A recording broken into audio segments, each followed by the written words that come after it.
Welcome to the Fermented Homestead. If you're new here, my name is Anna, and on this channel, I'm sharing our journey of learning how to turn our home into a homestead. Today, I wanted to bring you guys along and show you an experiment that I'm working on. I showed it to you guys in one of my previous videos, and today we're going to actually give it a shot. So what I did earlier to prepare for this, what we're going to do a seed starting mix. And the way that we're going to do that is we have a pile here of, it's a very like a thin mulched wood chips. Basically, it's very thin. It's a fine dark mulch. And then what we have over here is an organic compost that's supposed to be long aged. I don't think it actually is, but that's what they tell me. So what we're going to try to do with this is we're going to mix it 50-50 and see if we can turn it into a seed starting mix. But a lot of the pieces are a bit too large, and so what I did was I made this little sifter that fits just right on top of the gorilla cart. And so all you do is just put it on there, and then you just kind of sift it back and forth, or push it through with your hands.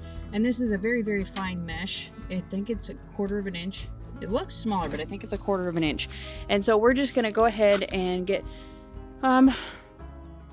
just however much I need, and then we're gonna start some seeds a little bit later on, just a small number of them, some of the ones that I have that are the quickest growing ones, basically, so that we can get feedback as quickly as possible. It'll take a few days, but we're gonna go ahead and we're gonna dig in and we're gonna figure this out, and we're gonna bring you along for it. So I'm not gonna mix them together just yet. I'm gonna go ahead and I'm gonna sift each of them separately, and then I'm gonna combine them together. So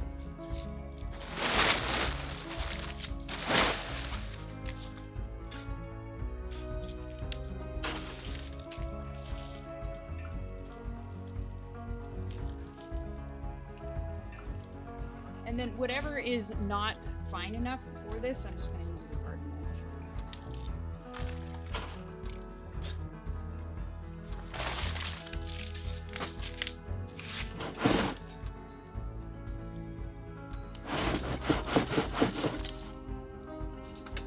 Alright, so I have all of the compost and the wood chips sifted through.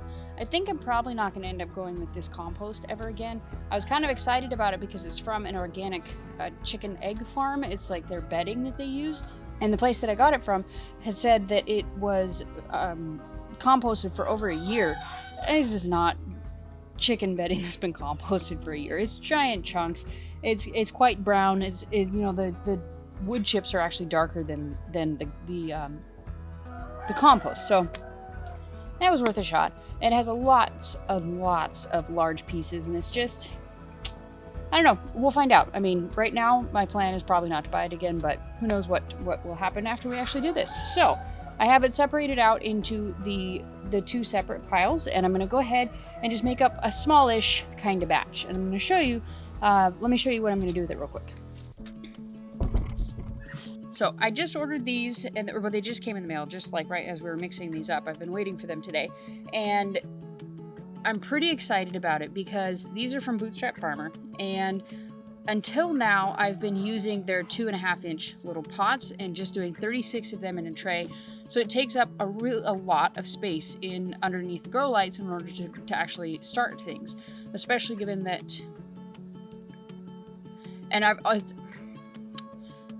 it also ends up giving me way more seedlings than I actually need, because in order to make sure that I get one plant per pot, I tend to oversow, and I don't tend to kill off the seedlings. I just grow a lot of plants. So what I decided to end up doing is I got 2 different sizes of this stuff, and these are Bootstrap Farmers, so these are just amazing quality here, as with everything that they have. These are the typical cell trays, but they're not the typical cell trays, like they're pretty darn strong quality.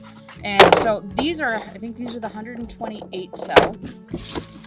I got 5 of each. Oh, they sent me some bonuses here. I swear, did I really order that many? I ordered more than I thought. Oh, right, because the 72 cell was on sale, so I got 2 of those. That's what it was. I'm terrible. Tell me something is on sale and I'll buy 2 of them. All right, so these ones are the 72 cell. And And it's certainly much better than the 32 I was able to fit before. And these all fit the standard 1040 trays. And the Bootstrap Farmer version of the 1040 trays, which in case you're ever wondering, the Bootstrap Farmer does not fit the typical 1040 trays stuff. Like if you need to get a dome, you have to get one from Bootstrap Farmer because they don't fit. There's like a little bit of a give enough that it won't fit properly, and so it won't hold in the moisture correctly. So just a side note. But everything Bootstrap Farmer makes is amazing quality, so it's totally worth it, sort of. I wish they fit. It'd be really nice. Because I don't need a Bootstrap Farmer quality lid dome to go on top. I tried to get the Jiffy one and it turned out it totally didn't fit. So what we're gonna do one each of these. We're gonna do one of the 72 cell trays, and then we're gonna do one of the 128 cell trays. That's gonna be a lot. So all I'm gonna do is I'm just gonna mix it up in this little bin, and then we're gonna make them, and then we're gonna fill them up with the seeds.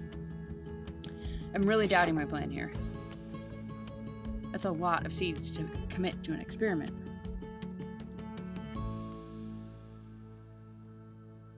No, I changed my mind. I'm just gonna do one of the 72 cells, and we're gonna find several of the things that, one, I need to plant, and number two, that are very quick to sprout, so we can get this experiment going pretty quick. Okay, so let's make this up really quick. All I'm gonna do is show you what I'm gonna do. So we have the two different bins. We have the wood chips and we have the compost. And we're just gonna mix it into this green barrel and mix it up, and then we're gonna water it down just like we would have any of the Jiffy starter mix, and then we're gonna go ahead and put it into the cell trays. That's all there is to it.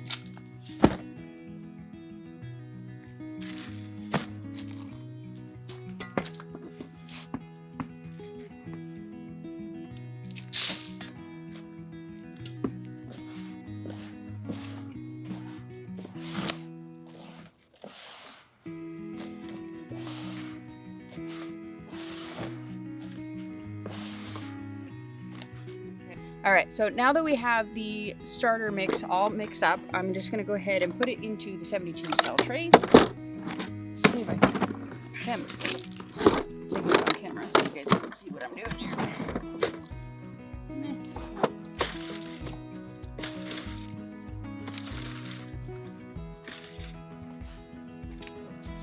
Okay, so we have our cells all filled. I don't know if you saw any of that.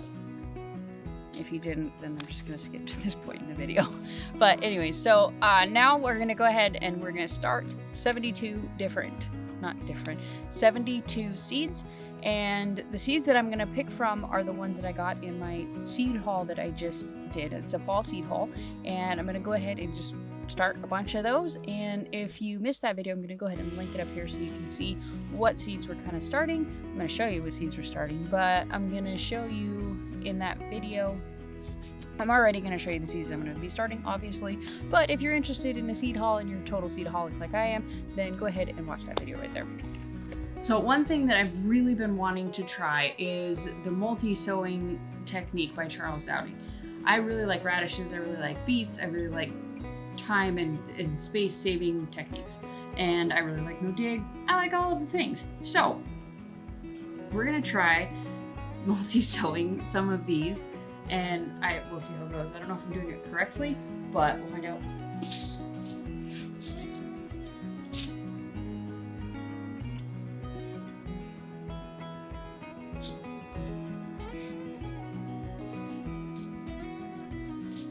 Okay, so I went through and picked out the 12 seeds that I want to start, and I made labels for them. And so we're gonna go with a green oak leaf lettuce, Jericho lettuce, Kragner summer lettuce, some kind of a specialty radish, Burpee's golden beet, a green Luovo improved radish, bull's blood beet, French breakfast radish, round Spanish radish, Chinese shallow fruit radish, and an albino beet, and a Karen's Family heirloom rutabaga. we go. So that's what we're doing. And we're just gonna go ahead and the lettuces and the leafy things, I'm gonna do 1 per cell. I'm still trying to figure out this whole multi-sowing thing, and I think that it's kind of just maybe for root crops. If I'm wrong, then I'm wrong. But so I'm gonna do on the leaves, lettuces and things like that, I'm gonna do 1 per cell, and then on the rutabagas and the root crops and things, I'm gonna do like 4 per cell. Yeah.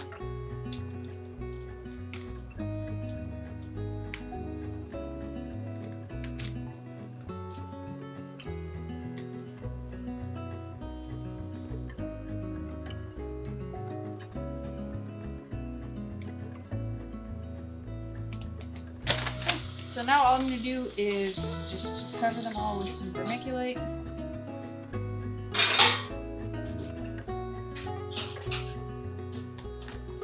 Maybe I should cover these with some soil.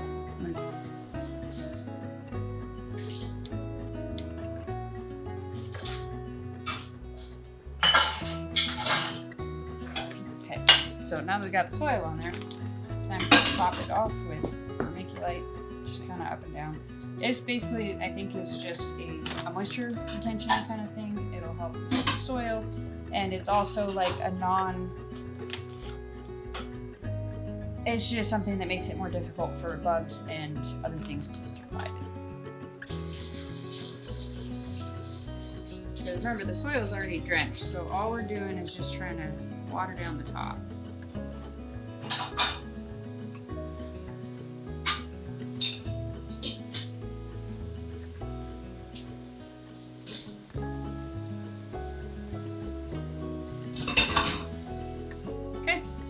Go. So now all I'm going to do is we're going to put these underneath the grow light. We don't need a grow light until it actually starts to sprout, but we're still going to put it underneath the grow light because that way I don't have to remember to put it under the grow light.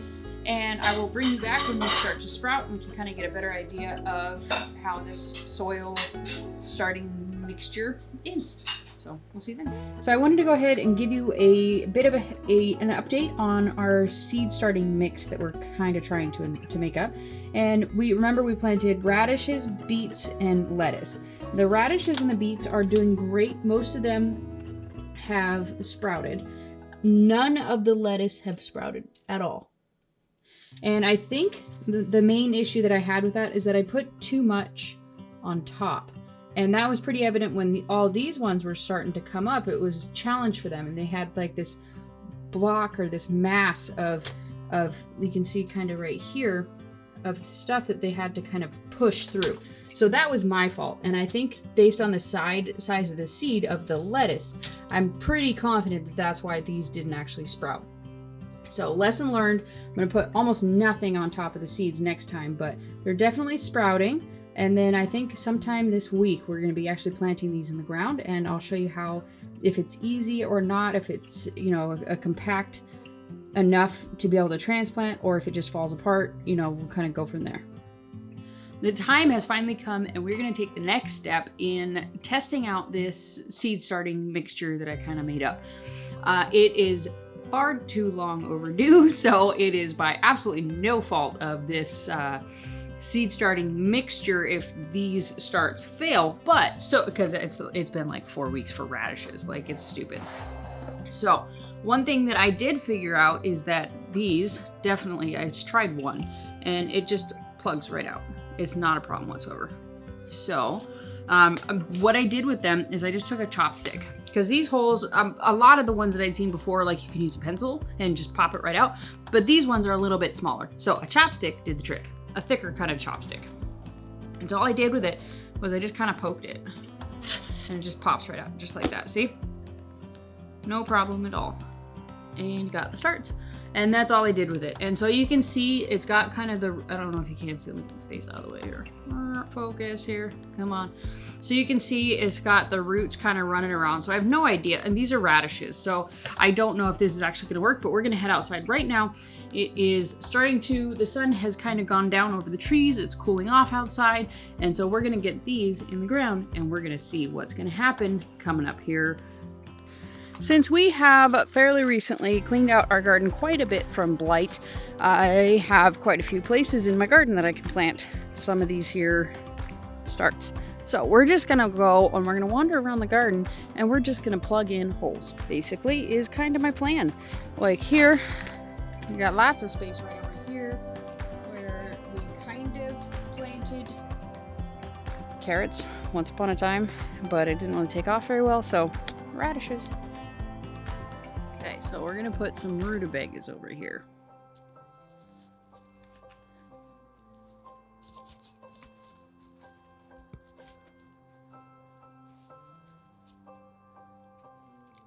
I need a tool.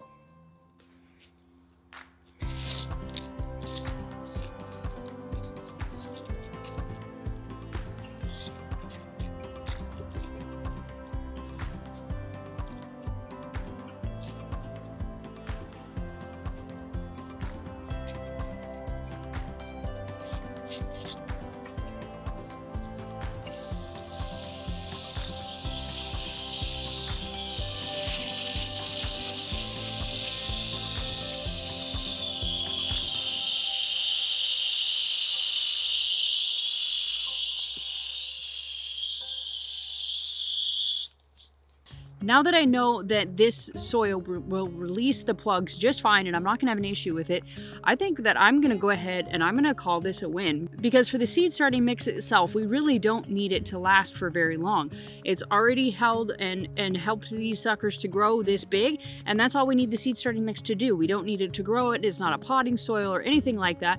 So I think that this is a bit of a win because it's super duper cheap and it works well. It grows and it holds together well enough to be able to transplant it, and I'm not super worried about it. So there's all different types of options out there. All I did for this was basically a 1-to-1 mixture of a screened compost and a screened wood chip fine mulch, basically.